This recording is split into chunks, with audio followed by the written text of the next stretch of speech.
In a world built on glittering lies, the truth is the most dangerous secret of all. The scene is one of opulent perfection.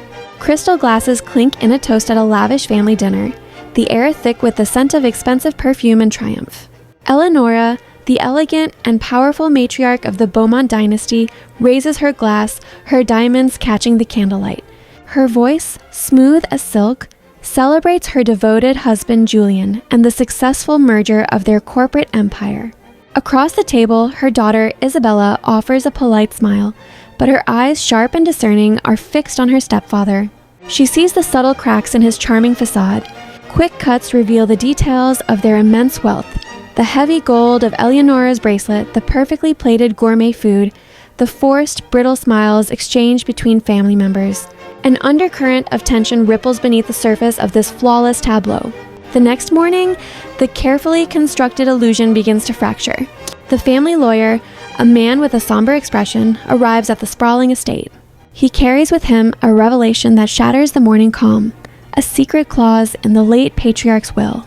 Eleonora's first husband had fathered another child, a firstborn son named Sebastian, who is legally entitled to half of the Beaumont fortune. The announcement hangs in the air, a grenade with the pin pulled. Moments later, Sebastian is introduced. He is a nervous young man, his clothes ill-fitting in the grand mansion, his eyes wide with disbelief. Julian, ever the supportive husband, steps forward to welcome him with a warm embrace.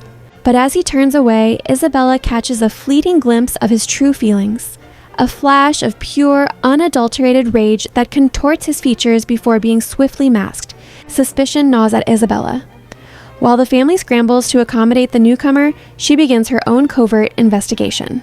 She finds inconsistencies in Sebastian's story, small but significant details that don't add up. Her instincts lead her to Julian.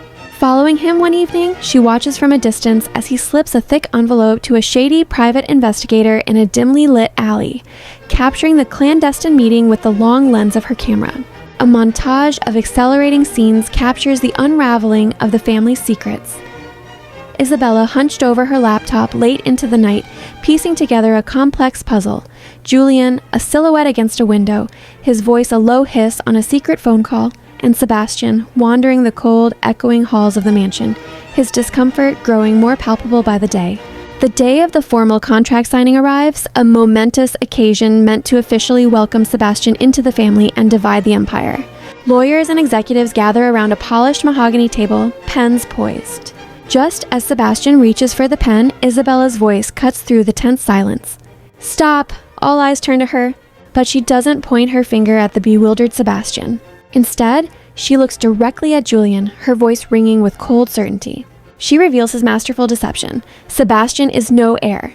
He is a struggling actor, hired by Julian in an audacious scheme. The plan was to introduce a fake heir, allow him to be exposed as a fraud, and then use the ensuing legal chaos to contest the original will, ultimately seizing the entire fortune for himself. The confession hangs in the air, followed by a deafening silence. Eleonora turns to Julian, her expression a mixture of disbelief and profound hurt. Cornered and exposed, Julian's charming mask finally drops, revealing the face of a man consumed by insatiable greed. He unleashes a torrent of bitter words, confessing his resentment and ambition. The final scene is one of quiet, steely resolve. Eleonora, her heart broken, but her spirit unbroken, signs the documents that will annul her marriage and strip Julian of every connection to her family and fortune. She then stands with Isabella on the grand balcony, the two women looking out at the vast empire that is now theirs to protect.